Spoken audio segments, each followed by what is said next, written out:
All right. Hopefully, Working? hopefully this is working. Everybody, it's great to be back. This is my first official interview for my YouTube channel. Eric Beatty here from BluegrassGuitarEssentials.com. I've got a very special guest with me today. I'm excited to have on this interview. We're using Appear.in, and I went over this recently on a Google Hangout of mine. But my guest today is, you may have heard me mention him on my YouTube channel and refer to his awesome videos, is Mr. Robert Baker. How are you today, Robert? Good. How are you doing, man? Doing great. Isn't it a beautiful day outside? A nice Saturday. It actually, yeah, it is, man. We've had a bad winter, so Yeah. it's nice to have some good weather. Man, it was storming like crazy last night. I mean, just all of a sudden, it was 2 beautiful days in a row, and then all of a sudden, just wham bam, in the middle of your face. We're driving down the road, and it's like you cannot see anything. Lightning streaking across the sky. I mean, it was rough last night. We had a bunch of lightning here. It didn't really storm too much, but Yeah. I'm always like, oh great, now it's gonna snow or something. Now you're up in Ohio, right? Yes. Yep. Awesome. Kind of near, like in between Cleveland and Columbus. Okay, I've got my first out of state booking with a new gospel group that I've been playing with, and we've been asked to go play in Ohio. So I was wondering if it was anywhere close to you. I don't know where it's going to be yet, but I thought that's pretty interesting. Yeah. Well, I live in Mansfield, Ohio, so Mansfield, it's okay. a decent sized town. Yeah, that's awesome that we can just get together like this. We was having issues before. Me and Robert were. Yeah. Well, I've had to restart my computer and update Flash and everything, and so it wasn't Appear.in's fault. Apparently, it was plugins' faults, and it would happen. Murphy's Law always happens Yeah. when you don't need it to. So I'm just going to go ahead and get started with the interview. I've got a lot of questions here. We're going to try to make it, maybe 45 minutes to an hour, and we're already late on schedule because of technical issues. But so these are in no particular order. I just wrote these down as quick as they came to my mind, and I've already given Robert a copy of the questions so that he won't be taken off guard. First question I've got is, how long have you been playing guitar, Robert? I've been playing almost 9 years now. So I started when I was 16, and Okay. I started and I quit, and then I started back up again. So 9 years officially, I would say. Okay. Man, you've progressed a lot in just 9 years. I mean, you must have practiced to thank death. you. Yeah, well, I got lucky. I didn't have a life. I just sat in a room and played guitar all day. That's the way most people, Steve Vai, Paul Gilbert, Joe Satriani, you need to practice 12 hours a day. Who has that time? That's what I always tell people when I would be in school, and I definitely don't recommend it, but I wouldn't be taking, like, the teacher would have notes up, and I'd be writing out the notes of, like, a G major scale, and they'd get my notes and be like, what is this stuff? And I'd be like, it's a G major scale. Like, what do you think it is? You mean you're not doodling in class, you're doing music theory? Yeah, I was just beyond obsessed with it. That's awesome. That's cool. So, can you read music and all that, or is it just, tabs or stuff? A little bit. It never really got my attention, I mean, I know if I sat down I could read, I'd be slow, but, it's not something I do frequently, so if you don't use it, you lose it, so. Yeah, that's the same way with me. I'm the same way. I'd like to learn to read music because I'd like to be able to put ideas in my head on paper, but we got so many devices nowadays, you can just record it, and, and you don't have to worry about it. If somebody needs to learn how to play it, they just watch you do it or something, Right. Well, most of my favorite players don't read music, so. Yeah, exactly, yeah. So that brings me to my next question. Who is your first influence on guitar? Who made you pick up the guitar and play, especially in the style that you play? It was definitely Eddie Van Halen. He was the one when my dad first played me Hot for Teacher. He came in with that little tapping part. Yeah. I'm like, what is that? And he's like, it's Eddie Van Halen. So I was hooked to eventually be able to play that song. So I'm still trying to play it. Yeah.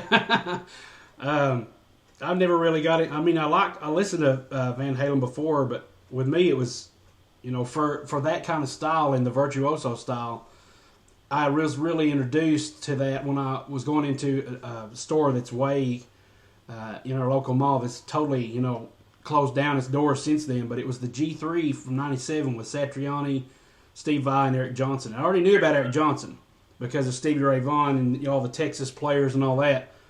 But when I heard that, I nearly fell over backwards. I was like, what are they doing? How are they doing this stuff? And then I went out and rushed and got everything that I could of Joe Satriani and Steve Vai, and then from there on, it's been like, evolution of trying to get better, and then Paul Gilbert later on, and then I don't know. There's just so many good guitar players out there, It's crazy, and and there's so many like they're famous, but not at the same level of them.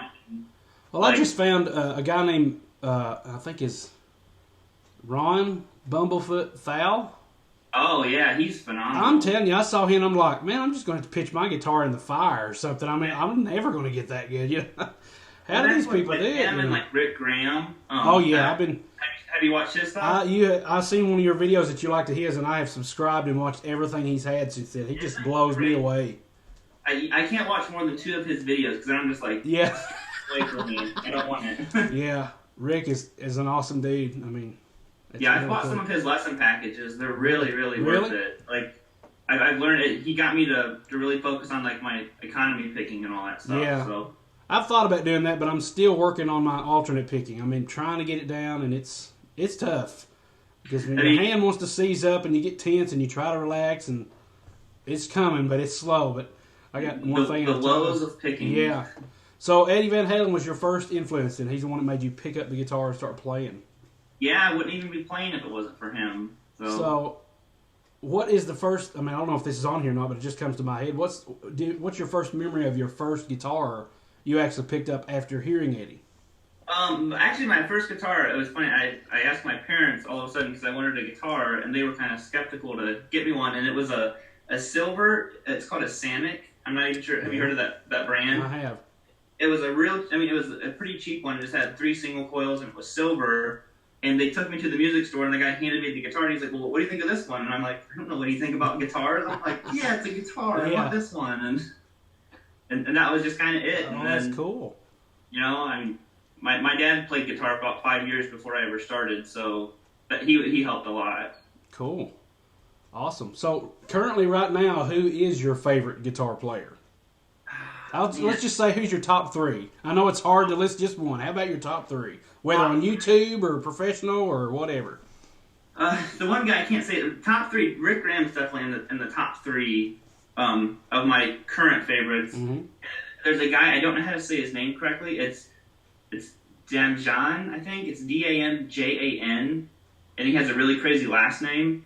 I don't know how to, he's just crazy. He's like the perfect style. I wish I could play like him. Is he an Indian dude? Yeah. He plays a lot of Ibanez? Yep. I've seen that guy. He can tear it up. Yeah, really, really good. I mean, I think now he plays PRS and stuff. One of my favorites. If it's the same guy I'm thinking of, he's got a song called Mr. Bond Sky. Yeah. I mean, that's got some soul to it. It's really beautiful. And you wouldn't be able to tell just by that song that he can rip it up, but he can. He can shred it up, man. Yeah, so he's really, really good. All right. Well, who's next? I'm trying to think. One word said, put me on the spot. I'm like, guitar players I like, and then always just Paul Gilbert. I love listening to like Frank Cavalli and people like that. And a lot of like jazz players, honestly, probably like George Benson and those kind of guys. Okay, cool. So they influenced your style now. I know you have a lot of the 80s tone, and Paul Gilbert's definitely 80s. And these other guys, you can tell, other than Rick Graham, I don't know where his influence came from because I've never heard anybody like him. Yeah, he's so just a cool, I describe his style as cool. Yeah, it's just a phrasing nightmare how he comes up with it. I don't know how he keeps all the patterns in his head with what he does. I mean, it's just, it's crazy. But the other guy that you mentioned, the guy that is the Indian guy, he's obviously got some Paul Gilbert influence as well. Oh, yeah. So, I mean, that's where the best guitar players to me, as far as in this style, just came from was the 80s. I mean, you had Def Leppard, you had Paul Gilbert, Racer X, you had, all these other bands with just ripping guitarists. Oh, I mean, Vito Bratta and like tons of them, and just out left and right, George Lynch. And some of them I never heard of them. I found one the other day called Joey Tafoya. That's his name. And he plays like a green guitar, and he just shreds it up and down, too. And I was looking on YouTube for a bunch of instructional videos, and I found George Lynch one. I found this guy. I found Vinnie Moore, some of his stuff. And it's unreal what you can find on YouTube nowadays, and you can just watch the whole instructional video right there, so it's pretty cool. And there's certainly like Jason Becker and all that stuff. Yeah. Mm-hmm. So let's talk about your guitar real quick. Before I forget, what do you got here for the people on my YouTube channel? What kind of guitar do you play? This is it's a made in Japan Charvel SoCal, so it's actually pretty much stock. I just spilled fruit punch on it about 20 minutes ago, so there's some stains on the pit guard. Basically, you know, it's just got a tone zone, the Marzio pickup in the bridge with an evolution. And then the only thing I really changed on it is I added a quill tap, so if I want that single quill sound, I just pull up my volume knob. And, you know, I don't know. I don't even know what it's made out of. I think it's swamp ash, and it's a one-piece maple neck. And Charvels are made by Fender now, right? They took over the company. Yeah, Fender bought them out. I think they own them and Jackson and Gretsch and everybody pretty much. Yeah. Now I love that pickup combination. When I heard you had that, I was like, man, where can you get that kind of pickup combination in anything else now? You know, give me just a second, Robert. I'm going to pause this. All right, I'm back. We're talking about guitar, Robert's guitar, and I was just saying about the pickup combination, the evolution in the tone zone. I've actually put a tone zone single coil style, you know, size in my Strat. Yeah, the little mini thing from DiMarzio, a tone zone S, and I've got a chopper in the neck. I wish I had something a little hotter, but yeah, Evolution's always been my favorite because of Steve Vai. I mean, he's got the clearest tone of just about anybody. Yeah, and my Ibanez before this one, I actually had the Evolution bridge and neck. I was going to ask you. I've seen your tour. You know, Robert has a just some recent videos he just came out with on Ask Robert. You know, ask Robert your questions, and he answers a lot of questions. We'll probably maybe even cover in today's interview. But you went over your gear and all your studio tour type thing, and I was waiting to see an Ibanez pop out, but it never happened. What happened to your Ibanezes? Why'd you get rid of them for like Fender? You know. I sold them. You know, I don't, for whatever reason, I don't like keeping gear that I don't use. Like if they're just sitting there, I hate to see a guitar just sit and not be played because someone else can play it. So, I mean, I had like 7 or 8 electrics, and then I had like a Nuno and the Ibanez, and I sold them and to the store I teach at, and I think they sold like the next day. Okay. So.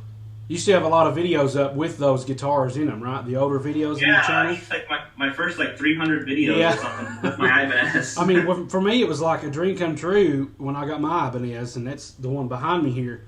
And because I've always wanted one ever since seeing Joe Satriani and Steve Vai and all those, and I finally got one last year, and I'm like, I could never part with an Ibanez now, you know? Right, well, you know, what I started liking is just the Wizard neck. I think mine was the Wizard too, and I had pretty big hands, so it was just so thin. I liked more of like the C kind of neck.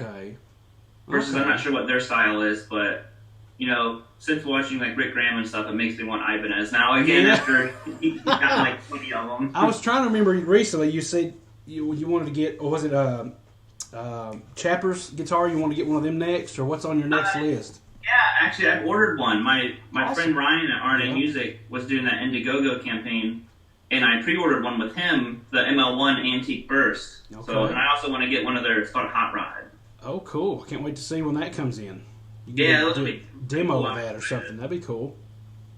Okay, now my next question is, what sort of practice regimen do you have? I mean, to get as good as you are. And well, before we get into that, we've talked about the guitar. Why don't you do a little bit, you know, do a little demonstration of what kind of stuff you play, you know, on that guitar, so everybody can hear the tone of it. You know, sure. Not to put you on the spot or anything, but yeah, just play something like make it cool. No, you know, I'll play a rhythm and then like some lead stuff. So, you know.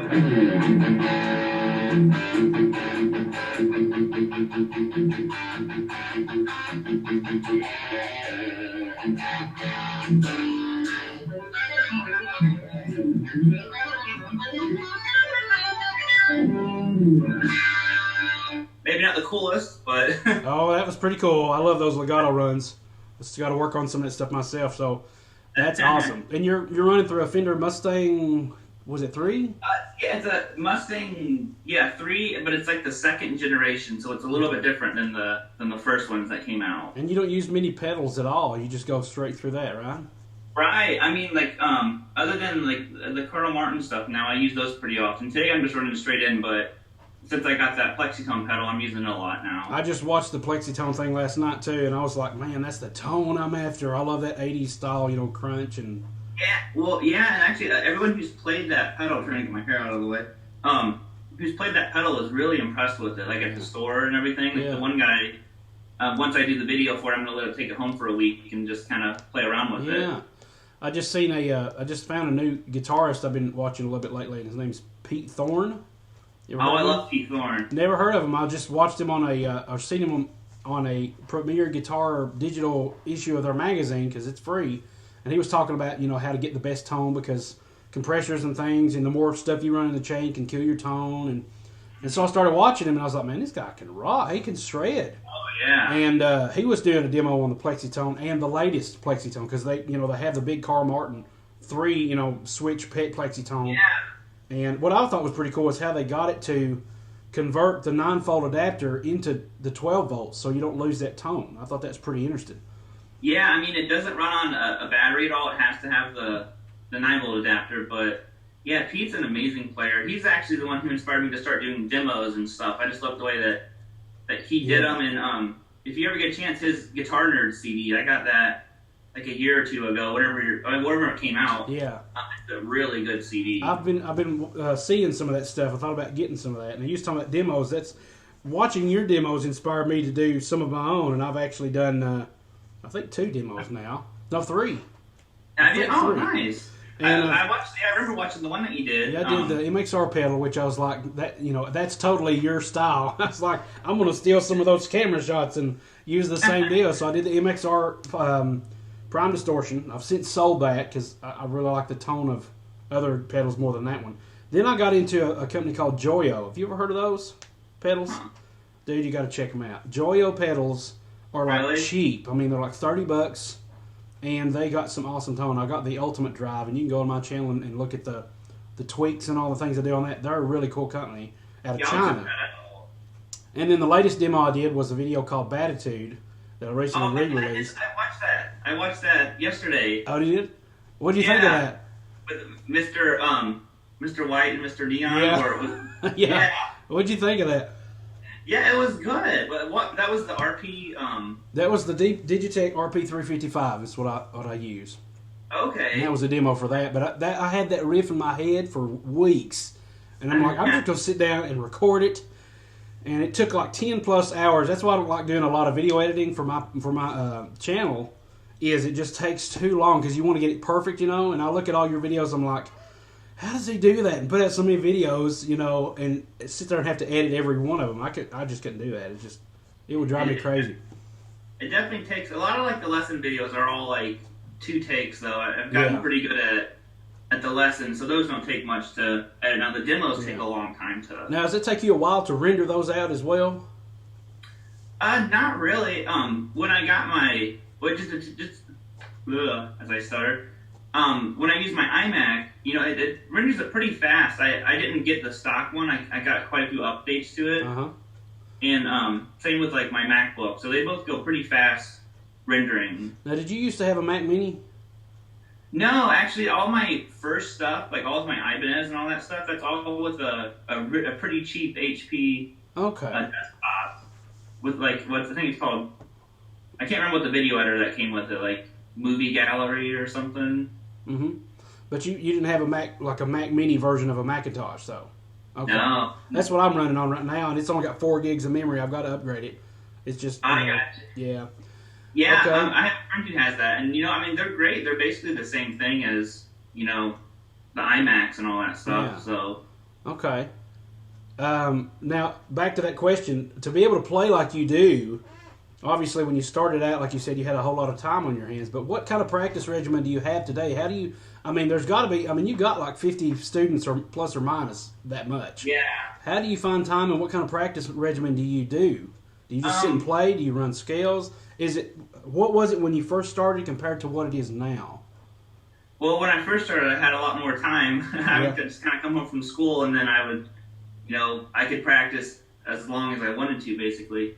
And now, that's what I always tell my wife. She's like, well, you play guitar all day. Why do you need to practice? And I go, there's a difference from teaching Oh, yeah.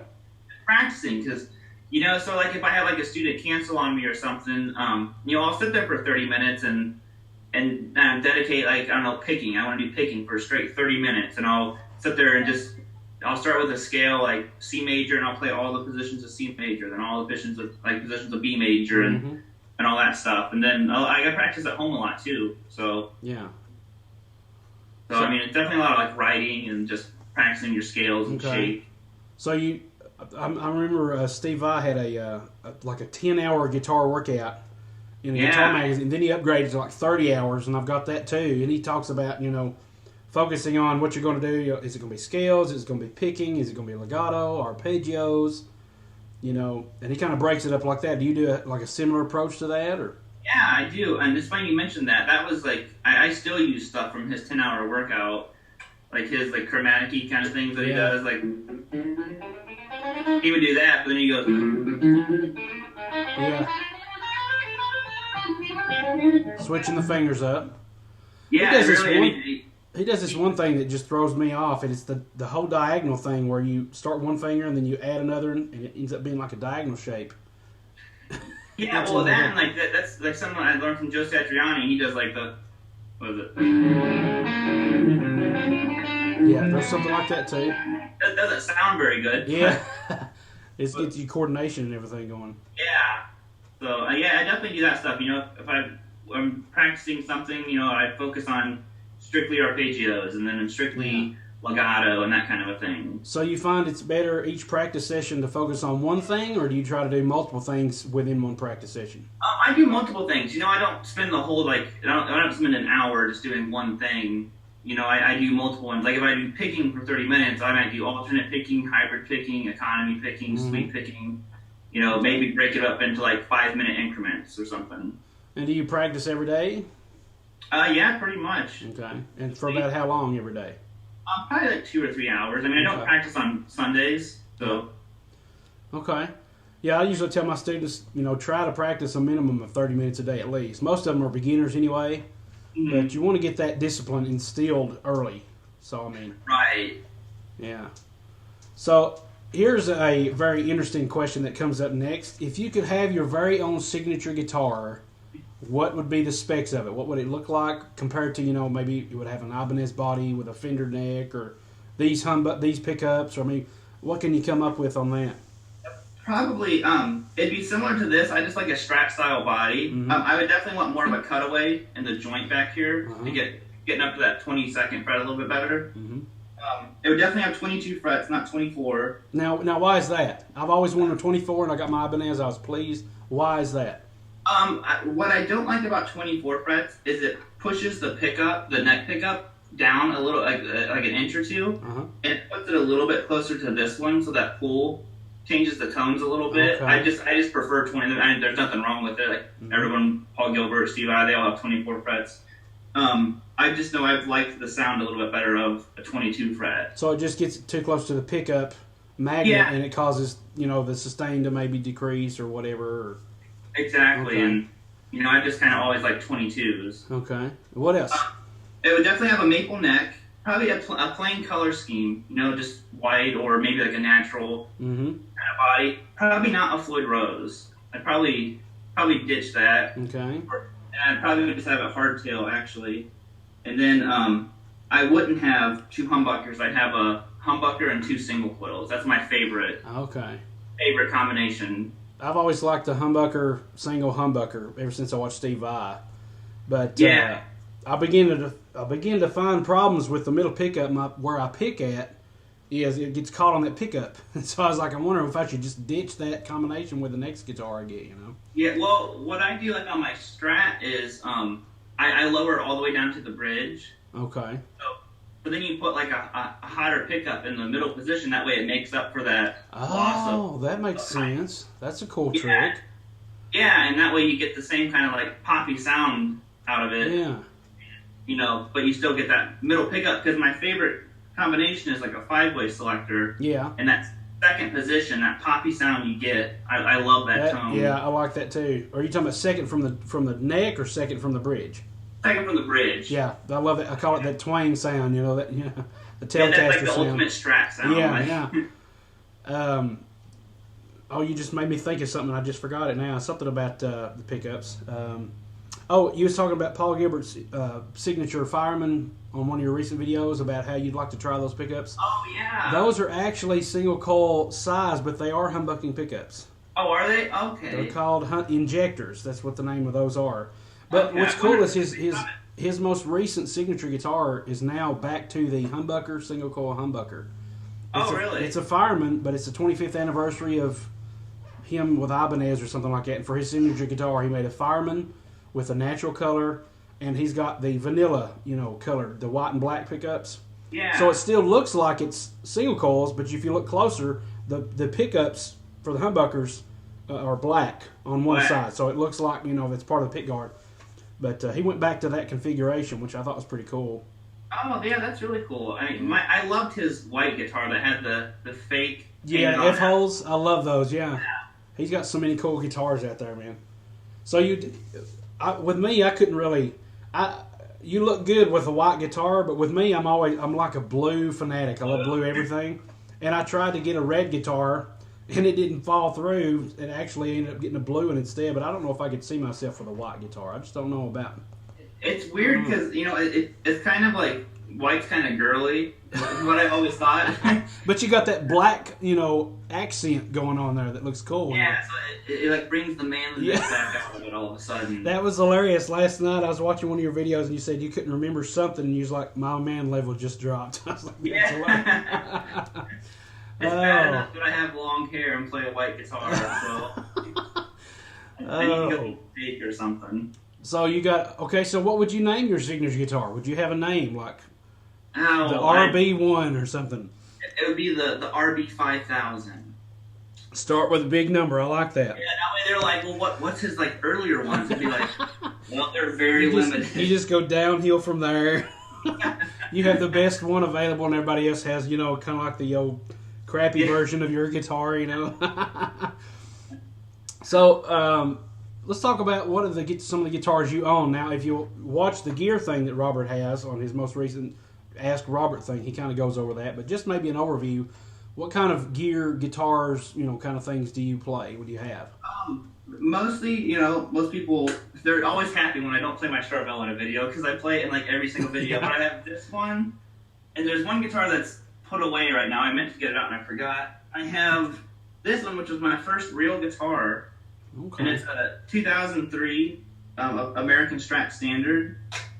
So, very out of tune, but it's kind of the one that I basically learned how to play. After I got my first, that Samick, about 3 months later, I convinced my parents to co-sign for a guitar for me. I mean, it was like, it was like $1,300, and they're like, we don't even know if you're going to stick with this thing. I'm like, trust me, I'm going to play guitar. This is what I want to do. So I've never heard of co-signing for a guitar. That's awesome. I mean, it was all on him and his credit. So I worked all summer. Your first car, did you have to co-sign for it, or was able to buy it outright, or? I can't remember. I think my parents split it with me. Like, okay. by then I was working and stuff, and I worked for my dad doing like roofing stuff. So. Okay. So you got Fender Standards, or American Strat, your Charvel. I think there's a bass back there. It's a Squire, from what I remember. Yeah, a cheapo bass. I've been wanting to get me one anyway, like a cheapo bass too, just for tracks and stuff, Yeah, I mean, I'm not a bass player, so I don't need to have a Jazz Master or something like that. Now, do you ever practice on a bass to get better on guitar? Scales or anything like that? No, I mean, I'm a pretty boring bass player. My favorite bass stuff is usually what bass players would probably hate. I just like to sit there and groove, like yeah. And then the other guitars that you weren't able to get out, what are they? It is well, there's lots of acoustics all throughout the house, but they're just like Fender. They're not real expensive ones, nothing really to show. But the other one that's in the closet right now that's buried is it's an American Strat, but it's a VG. Have you ever heard of those? Virtual guitar. Yeah. So they were like, I think maybe not the first ones, but it has the two different knobs, so you can switch it to like different tunings and all kinds of stuff. It has like a Roland pickup in it. Yeah, it's kind of like what PB's been doing with their auto-tune series, Right, I remember when that came out. Those were a limited run because I don't guess they make them anymore. No, they don't. And they sound pretty cool. It's kind of tricky. There's a baritone setting, so you have a baritone sound coming out of your amp, but then, you can still hear your strings, which are in standard tuning. Uh-huh. So it really messes with your ears. Yeah, I'd say so. That's pretty cool. Yeah, it's a really cool guitar. And you just got to, like, as far as we just talked about, you've got a Fender Mustang 3 second edition, I guess. Yeah. What did you have before that? I can't remember exactly. It was a G-Deck, wasn't it? Yeah, just a G-Deck 3, you know.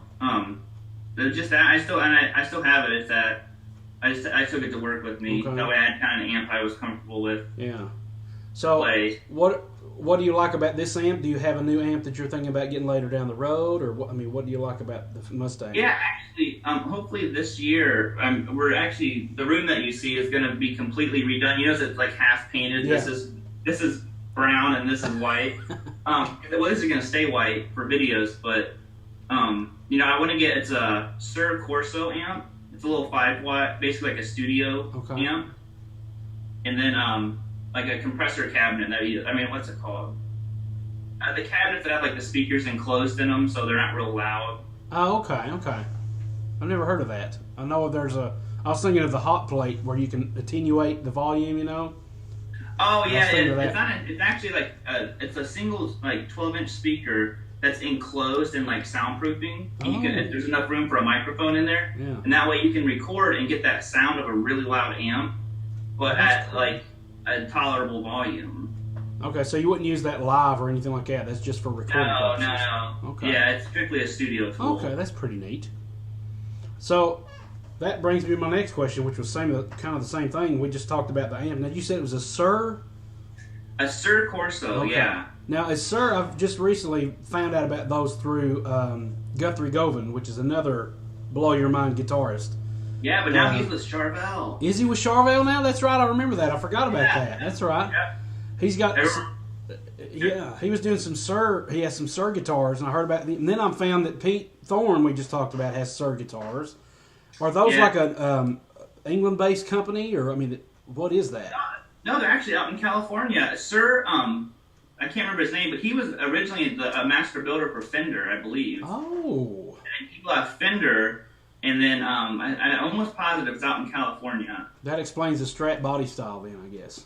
Right, yeah. And don't quote me on any of that. I think that's what I've read over the years. But, yeah, Pete actually has the signature amp head, the PT100. Yeah, I've seen that. With Sir, if you look on his channel, he has a demo of the Corso. Okay, I'll have to check that out. Yeah, the Sir, I thought it was for some reason an Indian company. For one thing, Sir sounds like an Indian name, and for the next thing, the font looks like an Indian, kind of calligraphy looking thing. Right, I didn't know they were an American company either, but it's all made in USA. And now, have you checked on the prices in comparison with like just Charvels or Fenders and all that? Because they seem like they'd be more pricey. I'm not sure, but because actually, I was gonna order one, I think a year ago, but the wait is like 8 months. I think you have to wait on it. Oh. And it was around like $5,000 for like a custom spec'd out guitar. So it's pretty pricey. And I was like, I don't think I can wait 8 months. Yeah. Do they have like standard line of guitars, or do you have to customize? No, I think they do have standard ones. They're around like the $1,500 to $2,000 range, which is. And that's another thing. Rick Graham used to use Sir. He does a lot of Ibanez's now, but I think he may have 1 or 2 Sirs left too. I remember seeing those on his channel. So I think he's sold them. He may have. Okay. Yeah, I've seen him getting some newer guitars here lately. He just got some kind of custom Ibanez that looks awesome. He has that Texas Special, which I love. Well, my favorite one of his is probably that the darker brown looking with that kind of light brown binding. Oh, yeah. It looks like it's about cracking. The wood looks like it's cracking on it, but I just love that coffee look of, coffee color guitars. Yeah, really cool. So we just talked about amps. The next question I had was, are there any guitars that you're thinking of getting soon? Now, you just mentioned the Rob Chapler's guitar. Is there anything else you got your eyes out for? You just talked about wanting Ibanez again, so what do you got your eyes on? I don't think I'll go back down to the Ibanez. There was a Les Paul, actually. So once I probably get the 2 Chapman guitars, there's a Les Paul that came into the store that I teach at that I wasn't able to get at the time, and it sold the next day. It was a 1960s reissue traditional. Mm-hmm. I think it was like a T-Burst, and I absolutely loved it because the 60s Les Pauls have a smaller neck radius than the normal ones, and normally I like a bigger neck, but Yeah, I just fell in love with that guitar, and then it sold the next day. So I've always been on the hunt for another one of those. Well, that's cool. Okay. Um, so that was now was the Les Paul you said? Yeah, so I mean, it was a Les Paul. It was used, so it was a pretty good price on it. Okay. But So you're looking for you said you got two Chappers guitars ordered. What was the other one? I don't remember. I only have one ordered right now. There's another one I want to get. The first one was the ML1 Antique Burst. Then the second one is called a Hot Rod. It's just a natural finish. Okay. And it just has one pickup in it, actually. I remember seeing that one, yeah. Yeah, just a bridge. It is a Floyd Rose guitar, but... I like the Rubia's signature guitar. That looks pretty cool. Yeah, that one's really cool. Now, you mentioned earlier about you wouldn't have a Floyd Rose. I just finally was able to get a Floyd Rose, and I just realized the headache of it after I got it. I finally got it under control now. Still dreading changing the strings. How often do you change the strings on your guitar since it's a Floyd Rose? Pretty often. I mean, well, unfortunately, the sad part, I don't change my own strings. I don't blame you. So do you do, like, if you were to change them, do they do it like one string at a time, or do they take all of them off and block the tremolo, or what? No, actually, what they do, and this is, they do one string at a time, so like they do like the high E string. That way it doesn't mess up your intonation and all that stuff. They just do it like one at a time. That way you don't have to go through and completely set everything back up. Okay, because that's what I thought about doing on mine. Do they do like high E, low E, then the B, then the A, or they just go from one side to the other when they change them? Yeah, I think they go like low E, high E, okay. A. So they alternate it. Okay. Yeah.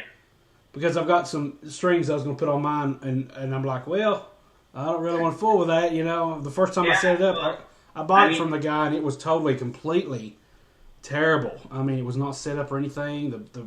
The bar was way up, and it took me 3.5 hours to 4 hours to finally set it up the way I needed to get it to where it would play. But it's totally worth it. But so there's your guitars. The next thing was I had is, now lately I've noticed that you started trying the V-Picks, but lately on some of the videos I've noticed you went back to your Jazz 3. I've got the next question is, what picks, strings, and accessories do you recommend and do you use?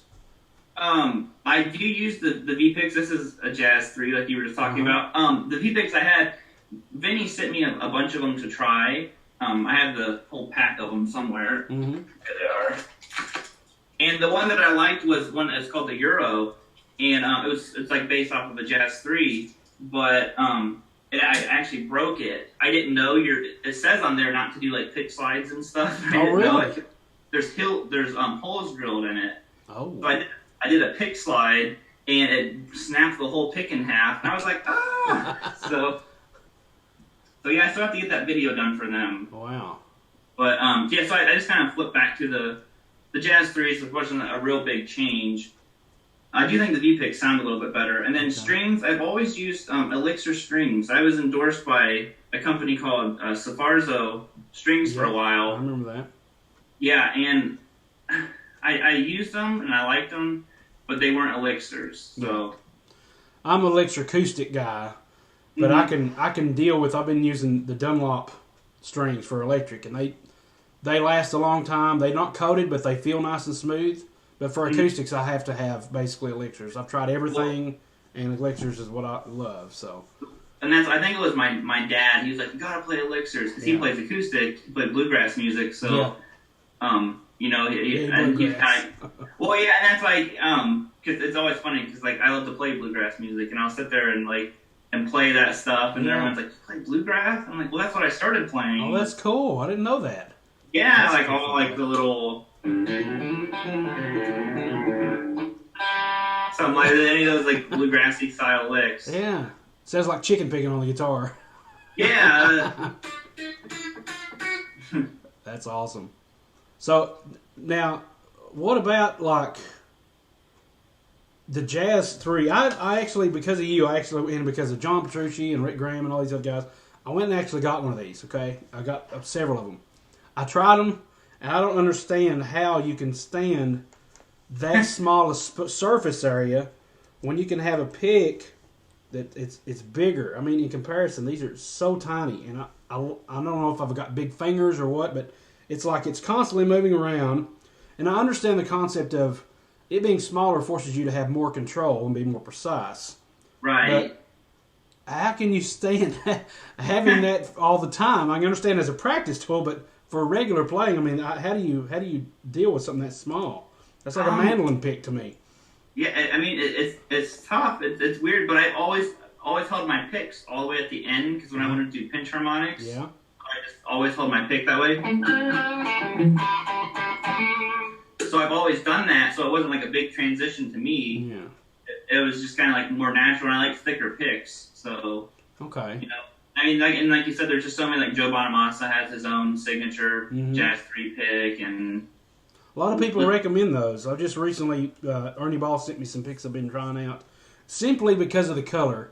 I love fluorescent yellow. Oh, nice. And these are heavier than what I like, but I was like, I just love this color, so I'm going to make it work, you know. But I love having that surface area to grip. Yeah, well, and, you know, I know people who use those giant Dorito picks. Like, yes.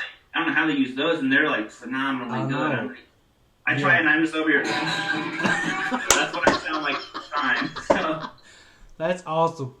But what gauge? I mean, what size picks do you use? Like thickness? Well, thickness now for acoustic. I just recently switched to the blue chip pick. Have you ever heard of blue chip pick?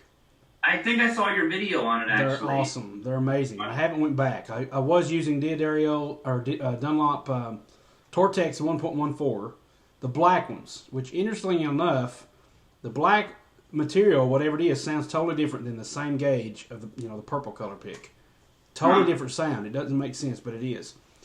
As far as my electric, I'm right now experimenting. I've been experimenting with picks for years. It took me about a year to finally settle on 3 main picks for acoustic. Now I'm starting to work on electric, so I don't know how long it's going to take me to settle there. But for a long time I did the Paul Gilbert thing where he used just a very flimsy thing just to get that nice scrape sound whenever he hits the strings. And I don't know, I thought about doing a thicker pick, and I'm just kind of in between right now. I'm kind of forcing myself to get used to this thing so that I can be better accuracy. But then again, the color, I can't find any other fluorescent picks, and this is the .88 gauge, which is kind of hefty for me. I don't like anything too high, but the .73s are pink, so I'd rather have this color. Well, I was using Dava there for a while because I love a sharp pick. I love a sharp tip. Yeah. And I just love it because it's more accurate. But I find that the Davas are a little flexible more than I like. Even if I do choke up on the pick, they're a little bit flexible here. So I'm just trying to go back. I mean, let me show you my pick collection here. This is all my picks. Oh, wow. I said, Dad, I need a tackle box, and he gave me one, and I've got all these picks in here. Man, you could like sell those. That's like what you see at guitar stores. Yeah, I know. And I was like, I've got everything I could possibly hope for, but I always end up finding something new and getting it, you know. I've got a whole thing of jazz picks. I was using these little stubby things by Jim Dunlop. Oh, I just saw those yesterday, actually. They're really slippery off the string, and this one's kind of thick. It's about the same size as a jazz. So it's a little small, so I got a bigger one. But once again, the material, it has a total different... the material is important, you know, for the sound of the string. Yeah. And so for a while, what I did was I experimented with playing the guitar unplugged so that I could hear what was loudest and what gave the most volume and everything. And then I kind of just narrowed it down from there. I've got several V-picks too. David Walleman, I don't know if you know him or not. Yeah. Yeah. He was using a V-pick like maybe 4 inches thick to practice with. I mean, it was huge. Yeah, and he said it's like colossal. Yeah, and he was saying that it really helped his articulation because when he got down to a smaller pick, it was like easy after being practicing with a thick pick. And this one's probably about 3.5 millimeters. I don't know if you can see that or not. I mean, that's thick. Yeah. I couldn't imagine. So I thought about playing with that, and I was like, I don't know about that. But yeah, I've got Tortexes, Ultex picks, the Dorito ones like you talked about. One of my favorites before I got the blue chip is the DeAndrea picks. That's a cool looking pick. They've got some of the best tone. They're called Proplex, and you can get them in all kinds of sizes, and I recommend them. They got really good tone on acoustic, but they don't have the volume. They got that nice deep woody tone, but the volume is just not there. So I ended up going to Dunlop Tortex 1.14. Then I found the blue chip, and I'm stuck with blue chip. I mean, that's the last pick. I found my pick for acoustic. But so All right, now here's another interesting question. I'm going to try to speed through this because we're already 45 minutes into this interview. Okay. Why don't you? Do you want to take a break and play some more, or what? Sure. Sure, play some good for them. I don't want to bore them to death. They hear me talk all the time, so it'd be nice to have a change of pace for a second. Yeah, I'll play something.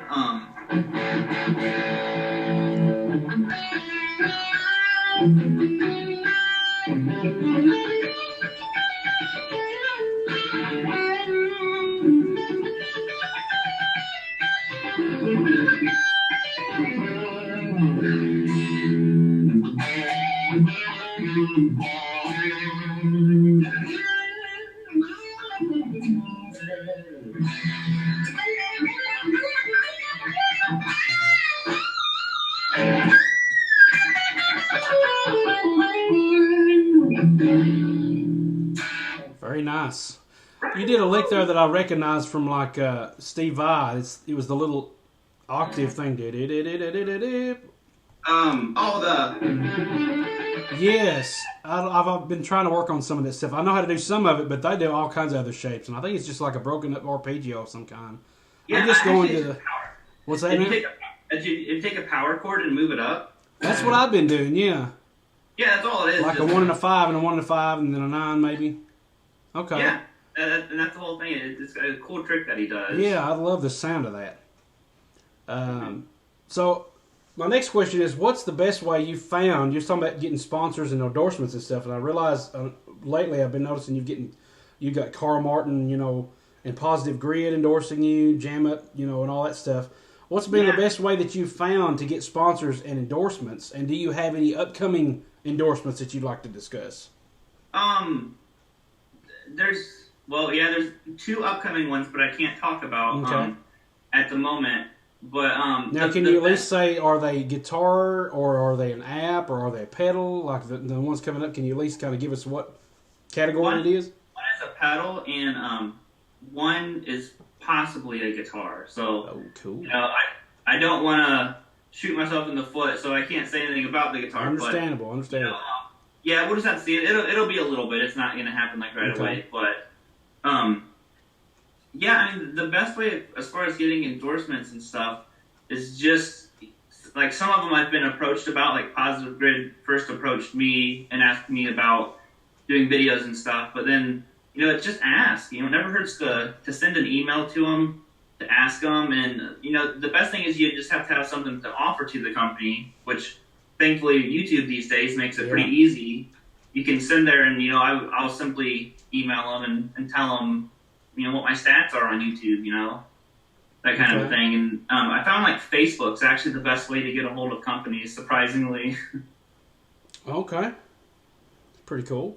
So just have something to offer them, like you said, YouTube. And I've done that before. I've approached other companies before with all my YouTube stats, and say I can, you can nowadays you can go to your analytics page and download all the stats and everything and send it to them. And yeah, so I mean, cool. and that's what's cool is and I found most of them once you get around to where you get like 2,000 to 3,000 views as I throw my pick, 2,000 to 3,000 views a day, like they really seem to be like interested in that.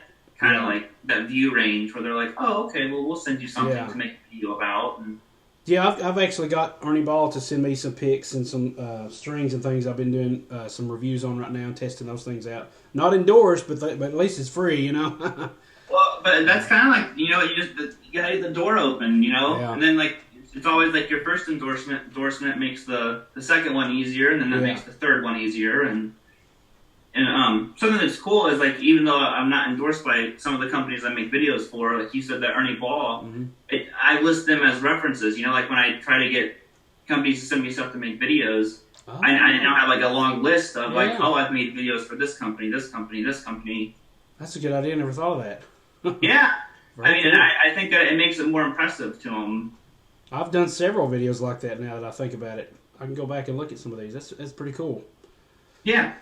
Okay, so now I've got 2 more questions in the guitar category, and what I'm going to do is we're going to do the guitar category, and then I'm going to pause, and then I think I'll do this as a 2-part interview. Okay, we're going to do the guitar stuff first, and then all the other questions regarding the entrepreneur factor of running your own business guitar wise and all that other stuff, we'll Sure. resume and have that as a part 2. Okay. How are you on time? How are you running on time?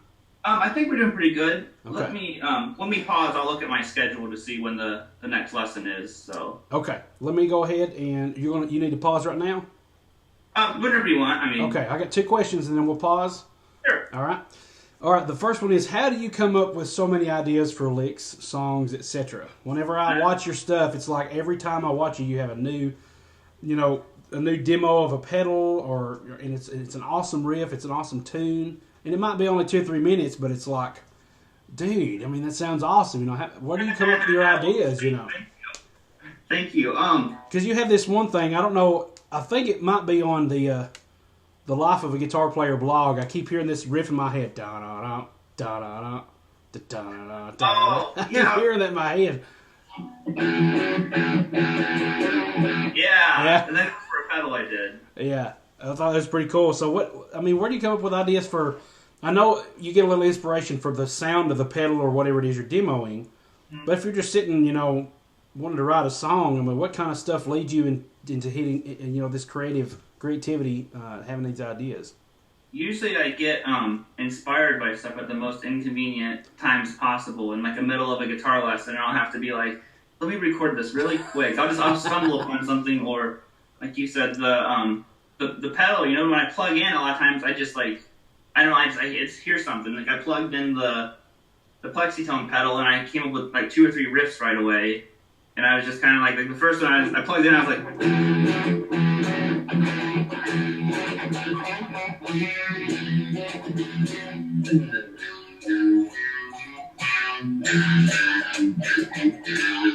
I just kind of like come up with these like grooves and stuff like that. And then as far as licks, it's usually just whoever I'm listening to at the time. I'm like, oh, that's a cool idea, and then I try to like think like what they were playing, and then it just ends up hopefully being my own kind of lick. Yeah, there's one lick that you do constantly and that you always refer to, and it's that little pentatonic shape that you do at the end of the Life of a Guitar Player theme music. And there's a song that I've always wanted to play, and I'm trying to get my picking down where I can do it. It's always been technical difficulties. And I'm trying my best. I'm trying my best to get to that level, but that lick is in there. That lick is in there. That it's in there, but it's in there in reverse too. So he ascends with that lick. Yep. And just go ahead and play that for everybody who don't know what I'm talking about. Now it's turned into a joke lick. Really? It's like I played it on purpose. So, yeah. But here's the lick. Watch, I'll play it wrong on the spot. Yeah. So, is that the one you're talking about? That's the one. And what's weird about that one is, I don't know. It's a pick direction shift. You're going up 3 and then down 1, then up 3 and down 1 or whatever. I don't think there's any string skipping, but that requires a lot of coordination with your picking hand, and that's something I still am struggling for, because when you're having to go fast, it's hard to move up and down while you're going like this.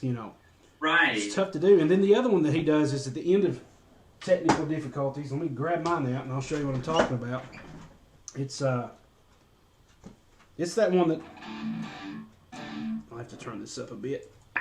It's the one that kind of sounds like this. Oh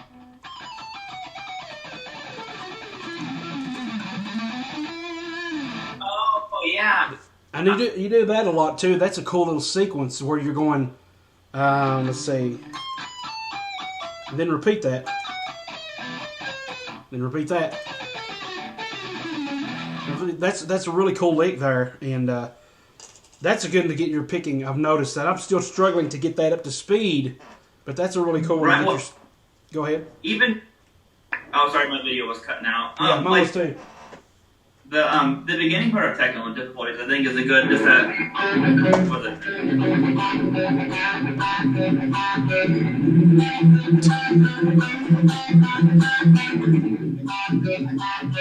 Like, hey, even just like that right there, that's a good picking exercise. The little, after this, I'm just having so much problems with that right now.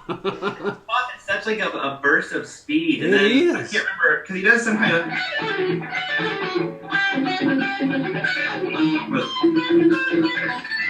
I can't remember. Yeah. Yeah. Yeah, that's tough, man. That is, it's like you said, it's a burst of speed, and it automatically every time something like that happens. I mean, you're sitting here writing, and you're fine, you know. And all of a sudden it comes up, and you tense up, and you're like, you know, and it just it's hard to be relaxed when you know something like that is about to come up. I know. You know? It's daunting. It's like the whole world is riding on you getting that lick correct, you know. Oh. So that's cool. Okay, the last thing on this section I was going to ask you, and you kind of mentioned this earlier about recording. How do you capture your ideas? You have these ideas. Do you have your smartphone where you have an audio recorder? Do you have a video camera nearby? What's your preferred method and quick method of capturing the ideas that you have on the fly? Yeah, it's all on my phone actually. If you look at, I think I just deleted all my memory. But usually I have like a few hundred videos on my phone of like 10 seconds of me playing a guitar lick. Yeah. But it's just easy because I usually have my phone with me, so I just kind of like pull my phone out and like hit record and set it up so I can have video on it too. Okay. And then I kind of like, usually I can't remember what I played like after 10 minutes. I'm like, what was that riff I came up with? Yeah, I find that too. You have to, in the moment when it happens, you have to be ready to capture that, whether it's writing it on tab. You know, sometimes I'll take my little old, what I call a dumb phone, and it has a sound recorder, and I'll be like, okay, here's this lick, and then I'll put it down and play it or something, you know.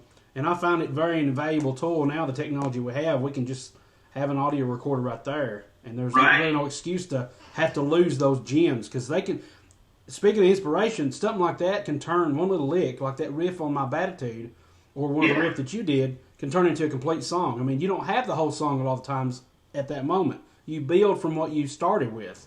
Exactly. And if you don't record that and capture that, then it's gone, you know. Well, yeah, and it's just so much nicer because I remember on my first phones, like the old brick phones. Yeah.